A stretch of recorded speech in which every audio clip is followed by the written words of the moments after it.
Bienvenue dans cette nouvelle édition de l'Africa Tonight. À la une de l'actualité, les regards sont désormais tournés vers la Commission électorale nationale et permanente.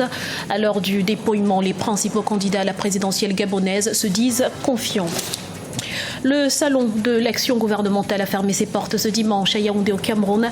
Près de 300 acteurs du secteur public et privé y ont exposé leur savoir-faire. Et puis, Senbus vise plus haut. Après 15 ans d'existence, la seule usine d'assemblage de véhicules du Sénégal se lance de nouveaux défis. En tête de liste, le renouvellement du parc urbain. Mais avant de développer ces titres, la 6e conférence internationale de Tokyo sur le développement de l'Afrique a pris fin ce dimanche au Kenya. Au moins 35 chefs d'État africains et près de 10 000 délégués y ont pris part. L'objectif affiché était de trouver des solutions aux problèmes de développement de l'Afrique grâce aux technologies de qualité. C'est d'ailleurs en ce sens que le Premier ministre japonais Shinzo Abe a promis un investissement de 30 milliards de dollars dans les infrastructures et le développement des ressources humaines. Et sachez que le Sénégal est un des premiers pays à bénéficier de cette enveloppe. Le gouvernement va recevoir du Japon un prêt concessionnel de 134 milliards de francs CFA pour la mise en œuvre du projet de dessalement de l'eau de mer, un projet qui devrait contribuer à améliorer les conditions de vie des Sénégalais. Les dés sont jetés au Gabon. Plus de 600 000 électeurs étaient appelés aux urnes ce samedi pour élire leur nouveau président. Et l'affluence était telle que les bureaux de vote ont fermé plus tard que prévu. L'heure est à présent à la compilation et à la centralisation des résultats. On fait le point tout de suite avec Diaran Ndiaye. Le Gabon, désormais dans l'attente des résultats de sa présidentielle. Après une journée de vote samedi, marquée par une forte affluence, les résultats de chaque bureau sont en train d'être centralisés jusqu'à la Commission électorale nationale et permanente, CENAP. D'une manière générale, on peut dire que la journée s'est plus ou moins bien passée. Le véritable problème va commencer maintenant. Comment est-ce que les Gabonais vont réagir et comment est-ce que nous allons traverser ce cap? Mais nous pensons que ça va se faire sereinement à partir du moment où les gens savent exactement ce que nous voulons, vers où nous voulons aller. Donc il n'y a pas de souci de ce point de vue. Les Gabonais savent être au-dessus de la mêlée. La confiance dans la crédibilité et dans l'exactitude des résultats d'une élection semble renforcée lorsque le processus de compilation et de publication des résultats est conduit avec transparence et rapidité. La présence d'observateurs du vote est également un gage de crédibilité. Pour le scrutin de ce samedi 27 août, quelques 1000 observateurs internationaux et nationaux sont déployés sur l'ensemble du territoire. Des observateurs dont le travail est déjà salué par quelques candidats. Et aujourd'hui, nous avons constaté que partout où il y avait des points de friction, partout où il y avait des tentatives de fraude, des bureaux pirates, ou des tentatives d'achat de conscience, les observateurs étaient présents à l'intérieur du pays, à Libreville. Et cela laisse augurer que, compte tenu des écarts, le résultat devrait être incontestable. Les yeux sont désormais rivés sur la Commission électorale nationale et permanente à Libreville, vers laquelle remonte l'ensemble des décomptes des commissions électorales locales. Après le décompte de la CENAP, il reviendra au ministère de l'Intérieur de publier les résultats officiels qui devraient intervenir d'ici mardi. Ils seront par la suite transmis à la Cour constitutionnelle pour validation.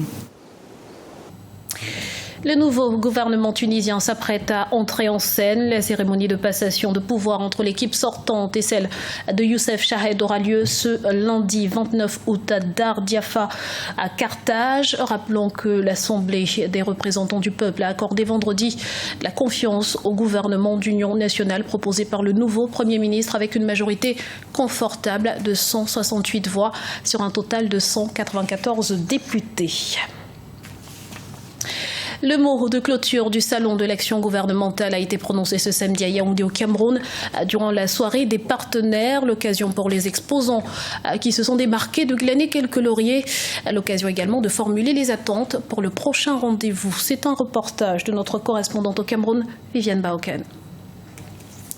La 5e édition du Salon de l'action gouvernementale s'est refermée ce samedi 27 août à Yaoundé. C'était à la faveur d'un gala des partenaires organisé par le comité technique d'organisation du SAGO. L'occasion a été donnée au coordonnateur du programme national de gouvernance de tirer une conclusion sur les enjeux du partenariat public-privé par le biais de la communication gouvernementale. Les partenariats publics-privés ont ceci qu'ils permettent de valoriser davantage les potentialités du secteur privé pour que celles-ci servent aux politiques publiques. La soirée des partenaires a également été l'occasion de commémorer les moments forts du SAGO, mais aussi et surtout de récompenser les exposants qui se sont démarqués au village des expositions. Ce prix constitue tout d'abord une surprise. Nous n'étions vraiment pas préparés à recevoir un prix. Mais le recevoir constitue aussi une fierté de savoir qu'il y a quelque chose qui est fait. Vous savez, aujourd'hui, le projet de dématérialisation a besoin d'une forte communication. Et nous avons profité justement de cette plateforme du Salon de l'action gouvernementale pour communiquer aussi bien auprès du public, auprès des opérateurs économiques qu'auprès des médias pour vulgariser ce qui est fait dans le cadre du déploiement des procédures du commerce extérieur. En rappel, le Salon de l'action gouvernementale qui était à sa 5e édition s'est ouvert le 23 août 2016 à Yaoundé. Près de 300 exposants et 60 000 visiteurs ont pris d'assaut le site afin de s'enquérir des projets et actions des institutions publiques et parapubliques. Le rendez-vous est donc pris pour la 6e édition du 22 au 26 août 2017 à Yaoundé. Fleuron de l'industrie automobile sénégalaise, Senbus nourrit toujours de grandes ambitions. La finalisation du programme de renouvellement du transport urbain et interurbain, la modernisation et la mécanisation de l'agriculture à travers l'assemblage local de tracteurs agricoles sont aujourd'hui ses principaux défis. Voyez ce reportage d'Ela Djindjaï, notre correspondant au Sénégal. Le transport urbain sénégalais est marqué par la vétusté du parc. De ce fait, le défi du renouvellement du parc se pose. Le Sénégal peut compter avec l'usine Senbus spécialisée dans l'assemblage de véhicules. L'usine a permis de renouveler 1857 véhicules pour un montant global de 41 milliards de francs CFA. Il faudrait juste que le gouvernement continue le programme, comme ça a été initié en 2005, continuer le programme de renouvellement des bus. Si on continue le programme de renouvellement des bus d'une part, et si on continue à organiser le transport, tout ce qu'on vient de dire ou tout ce que vous venez de dire, ce restera que dans l'histoire. Au-delà du transport en commun, le parc des gros porteurs est aussi vieillissant. Son renouvellement fait partie des nouveaux objectifs de l'usine d'assemblage de Thiès. Le montage des véhicules a permis de créer 300 emplois directs. La masse salariale a atteint 5 milliards de francs CFA entre 2005 et 2015 pour un volume de 900 000 personnes transportées. Nous avons organisé d'une part les transporteurs sous forme de GIE parce qu'aujourd'hui il existe 14 GIE au Sénégal et ces GIE ou les propriétaires de ces GIE sont pratiquement des hommes d'affaires sénégalais. Rien qu'avec les bus aujourd'hui, nous avons pu créer pour chaque bus aujourd'hui il y a 4 employés. Alors quand je vous parle de 2000 bus qui roulent au Sénégal, on peut déjà, rien que pour la création d'emplois, nous sommes à 8000 emplois indirects, plus maintenant les 300 emplois qui sont à Senbus Industrie. Donc vous voyez bien que Senbus joue un rôle quand même assez important sur le plan économique.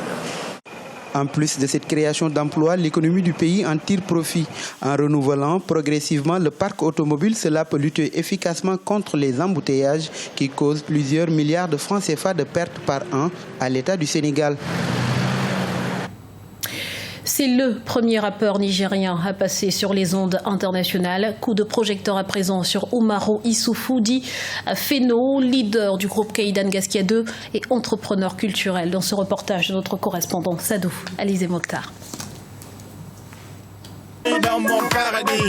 Umaru Issoufou, alias Feno, est l'un des artistes fondateurs du collectif des artistes unis pour le rap africain Aura, qui fait la promotion des droits des enfants en Afrique de l'Ouest. À chacun de ses concerts, ce rappeur de talent déclenche des réactions passionnées. Avec Castro et Safia du groupe Kaidan Gaskia 2, leurs chansons parlent des effets néfastes du mariage précoce, dénoncent l'injustice et la corruption. Son engagement lui vaut ainsi une grande popularité et un grand respect du public nigérien. Le 20 décembre 1996, c'était vraiment la première scène hip-hop où il y avait des jeunes Nigériens qui rappaient en langue Hausa comme en langue Jarma. En ce temps, j'ai eu à flasher dans un groupe qu'on appelait Wasika. On était 5 dans le groupe. Et après ça, moi j'étais seul, je m'étais retrouvé seul. Et après, j'ai fait beaucoup de groupes avec lesquels on n'a pas pu aller loin. Mais c'est avec Kaidan Gaskia qu'on a pu vraiment être sur les bons rails. Et avec Kaidan Gaskia, aujourd'hui, je suis en train de vouloir le 6e album. Donc, on a 6 albums nigériens. Et j'ai eu à sortir un album avec 17 ou 18 rappeurs africains qu'on appelle les histoires extraordinaires des enfants de Poto-Poto, avec des figures emblématiques, chacun dans son pays. On était 18 jeunes africains de 10 pays d'Afrique. Il faut que ça fasse boum, boum, boum. Artiste-rappeur, Feno est le chef du groupe Kaidan Gaskia 2. Il a intégré le mouvement du rap au Niger depuis 1993. Feno est le premier rappeur nigérien à passer sur les zones internationales sous le nom de Taximan Rappeur. Entrepreneur culturel, il est le promoteur du studio Kunche créé en 2003 et qui a révolutionné le monde du showbiz nigérien. Aujourd'hui, je ne me retrouve pas seulement en tant que rappeur, je me retrouve beaucoup plus polyvalent. C'est-à-dire, quel qu'en soit le style de musique que je trouve, je me retrouve à poser là-dessus, à écrire là-dessus. Et voilà, aujourd'hui, au-delà du rap, je suis en train de vouloir sortir un album dans 2 mois qui a des couleurs qui ne sont pas que hip-hop. C'est une musique qu'on a d'abord à la base voulu ouverte. Une musique qui est vraiment ouverte pour parler à la jeunesse africaine, nigérienne comme africaine, quoi. Et même un peu partout, au-delà même de l'Afrique. Tout le monde veut la même chose au même moment. Kaidan Gaskia 2 a été créé en 2006 après le départ aux États-Unis de certains de ses membres. La formation actuelle a sorti son 5e album nommé Dieu est grand en 2007, puis Suprématie en 2012. Il est actuellement en studio pour le 7e album Esprit de maturité qui sortira officiellement en octobre 2016. C'était le journal de la rédaction. Merci de l'avoir suivi. Restez sur Africa 24 dans un instant, une nouvelle édition de l'information.